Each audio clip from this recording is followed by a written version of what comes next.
A cold fog hangs over the camp as the news arrives. The Belgae, the wildest of all Gallic tribes, have risen up.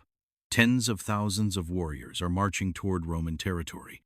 For the young recruits of the 10th Legion, the moment they have both feared and longed for has come. The routine of training gives way to a different kind of movement. Frantic preparations, hushed conversations, scrutinizing glances from the veterans. In the air hangs the metallic scent of fear and determination.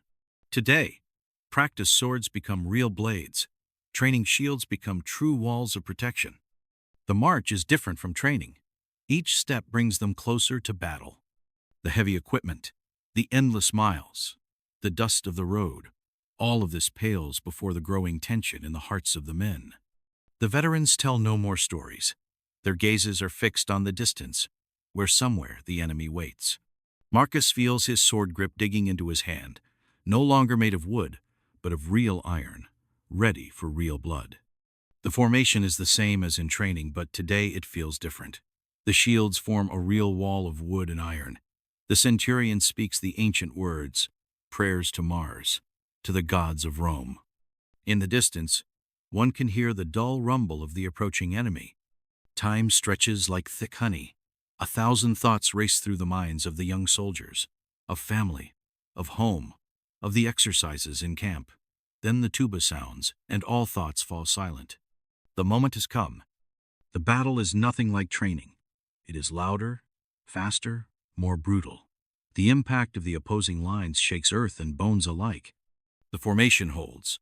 Thousands of hours of training become pure instinct. Sweat, blood, and screams merge into a single war song. Marcus moves as if in a dream.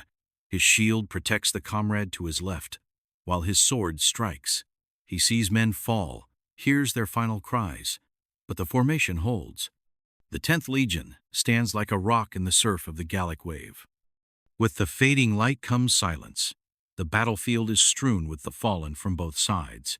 The survivors tend to the wounded, gather the dead. Nobody speaks much. The words will come later. The young soldiers are no longer the same. In their eyes lies a new look, the look of men who have faced death. They have survived their first battle, but the price was high. Some faces they will never see again. The march back to camp is different from the journey out. The men walk upright, despite their exhaustion. They are no longer recruits. They are legionnaires, baptized in the blood of battle. The veterans nod to them in recognition. Tonight, no stories are told. The men sit silently by the fire, processing what they have experienced. They have written their own story, with sword and shield, with blood and courage. The 10th Legion has given birth to new warriors.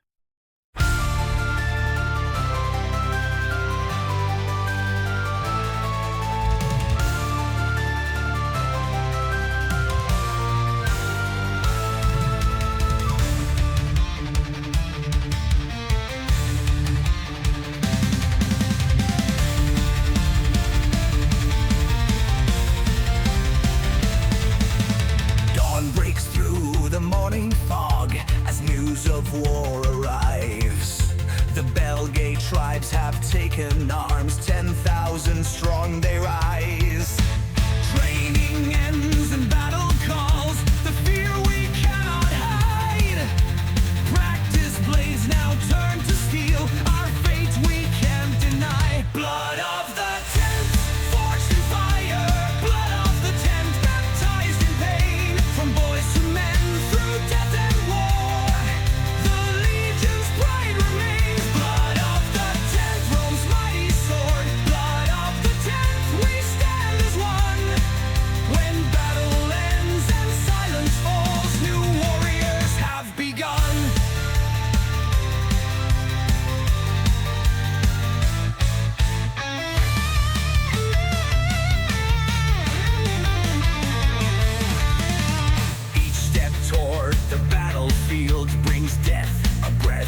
for the clash.